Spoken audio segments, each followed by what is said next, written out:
Good morning, Year 6. I thought I would read the next chapter of Wind in the Willows. That's our new class reader. And I'm reading chapter 2. So remember, this is the first part of chapter 2. The chapters are quite long, so we've split them into two parts. This chapter is called The Open Road. And in this chapter, it includes one of my favourite poems that I remember when I was really, really little, that my mum and dad used to read to me. It's called A Duck's Ditty. So I'm sure some of maybe your parents might remember this when they were younger, if they're about my age. Okay, here we go. Ratty, said the mole suddenly, one bright summer morning, if you please, I want to ask you a favour. The rat was sitting on the riverbank singing a little song. He had just composed it himself, so he was very taken up with it, and would not pay proper attention to the mole or anything else. Since early morning he had been swimming in the river in company with his friends, the ducks. And when the ducks stood on their heads suddenly, as ducks will, he would dive down and tickle their necks, just under where their chins would be if ducks had chins, till they were forced to come to the surface again in a hurry, spluttering and angry and shaking their feathers at him. For it is impossible to say quite all you feel when your head is under water. At last they implored him, begged him, to go away and attend to his own affairs and leave them to mind theirs. So the rat went away and sat on the river bank in the sun and made up a song about them, which he called Duck's Ditty. All along the backwater, through the rushes tall, ducks are a-dabbling, up tails all. Ducks' tails, drakes' tails, yellow feet a-quiver, yellow bills all out of sight, busy in the river. Slushy green undergrowth where the roach swim, here we keep our larder, cool and full and dim. Everyone for what he likes, we like to be, heads down, tails up, dabbling free. High in the blue above, swift swirl and cool, we are down a-dabbling, up tails all. See if you can find out what a roach is. R-O-A-C-H. I don't know what I think so very much of that little song, Rat, observed the mole cautiously. He was no poet himself and didn't care who knew it. And he had a candid nature. What do you think candid means? Another word of the day, I think. Nor don't the ducks neither, replied the rat cheerfully. They say, why can't fellows be allowed to do what they like when they like and as they like, instead of other fellows sitting on banks and watching them all the time and making remarks and poetry and things about them? What nonsense it all is. That's what the ducks say. So it is, said the mole with great heartiness. No, it isn't, cried the rat indignantly. Well, then it isn't, replied the mole soothingly. But what I wanted to ask you was, won't you take me to call on Mr. Toad? I've heard so much about him, and I do so want to make his acquaintance. Why, certainly, said the good-natured rat, jumping to his feet and dismissing poetry from his mind for the day. Get the boat out, and we'll paddle up there at once. It's never the wrong time to call on Toad. Early or late, he's always the same fellow, always good-tempered, always glad to see you, always sorry when you go. He must be a very nice animal, observed the mole, as he got into the boat and took the sculls, while the rat settled himself comfortably in the stern. He is indeed the best of animals, replied Rat, so simple, so good-natured, and so affectionate. Perhaps he's not very clever, we can't all be geniuses, and it may be that he is both boastful and conceited, but he has got some great qualities, says Toady. Rounding a bend in the river, they came in sight of a handsome, dignified old house of mellowed red brick, with well-kept lawns reaching down to the water's edge. There's Toad Hall, said the rat, and that creek on the left where the notice board says private, no landing allowed, leads to his boathouse, where we'll leave the boat. The stables are over there to the right. That's the banqueting hall you're looking at now. Very old, that is.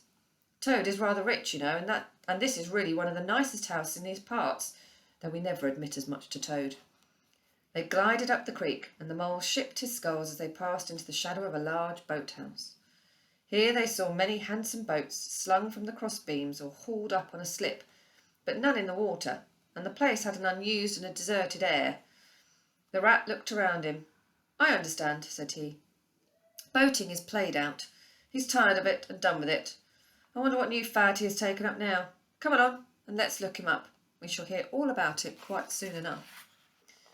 They disembarked and strolled across the gay flower-decked lawns in search of Toad, whom they presently happened upon resting in a wicker garden chair with a preoccupied expression of face and a large map spread out on his knees. "Hooray!" he cried, jumping up on seeing them. "This is splendid!" He shook the paws of both of them warmly, never waiting for an introduction to the mole. "How kind of you!" he went on, dancing around them. "I was just going to send a boat down the river for you, Ratty, with strict orders that you were to be fetched up here at once, whatever you were doing. I want you badly, both of you. Now, what will you take? Come inside and have something. You don't know how lucky it is you're turning up just now." "Let's sit quiet a bit, Toady," said the rat, throwing himself into an easy chair, while the mole took another by the side of him and made some civil remark about Toad's delightful residence. "Finest house in the whole river," cried Toad boisterously, "or anywhere else for that matter," he couldn't help adding. Here the rat nudged the mole. Unfortunately, the Toad saw him do it and turned very red. There was a moment's painful silence. Then Toad burst out laughing. "All right, Ratty," he said. "It's only my way, you know, and it's not such a very bad house, is it? You know, you rather like it yourself.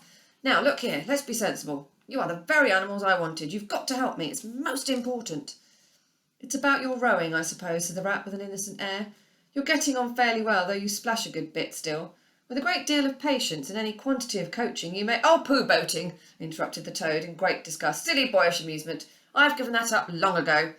Sheer waste of time, that's what it is. Makes me downright sorry to see you fellows, who ought to know better, spending all your energies in that aimless manner. No, I've discovered the real thing, the only genuine occupation for a lifetime. I propose to devote the remainder of mine to it, and can only regret the wasted years that lie behind me, squandered in trivialities. Come with me, dear Ratty, and your amiable friend also, if he will be so very good, just as far as the stable yard, and you shall see what you shall see." He led the way to the stable yard accordingly, the rat following with a most mistrustful expression, and there, drawn out of the coach-house into the open, they saw a gipsy caravan, shining with newness, painted a canary yellow picked out with green and red wheels. "There you are!" cried the Toad, straddling and expanding himself. "There's real life for you embodied in that little cart. The open road, the dusty highway, the heath, the common, the hedgerows, the rolling downs, camps, villages, towns, cities, here today, up and off to somewhere else tomorrow. Travel, change, interest, excitement, the whole world before you, and a horizon that's always changing. And mind, this is the very finest cart out of its sort that was ever built, without any exception. Come inside and look at the arrangements. Planned them all myself, I did." The mole was tremendously interested and excited, and followed him eagerly up the steps and into the interior of the caravan. The rat only snorted and thrust his hands deep into his pockets, remaining where he was. It was indeed very compact and comfortable. Little sleeping bunks, a little table that folded up against the wall, a cooking stove, lockers, bookshelves, a bird cage with a bird in it, and pots, pans, jugs and kettles of every size and variety. "All complete," said the Toad triumphantly, pulling open a locker. "You see, biscuits, potted lobster, sardines, everything you possibly want. Soda water here, baccy there, letter paper, bacon, jam, cards and dominoes. You'll find," he continued as they descended the steps again, "you'll find that nothing whatever has been forgotten when we make our start this afternoon." "I beg your pardon," said the rat slowly, as he chewed a straw, "but did I overhear you say something about we and start and this afternoon?"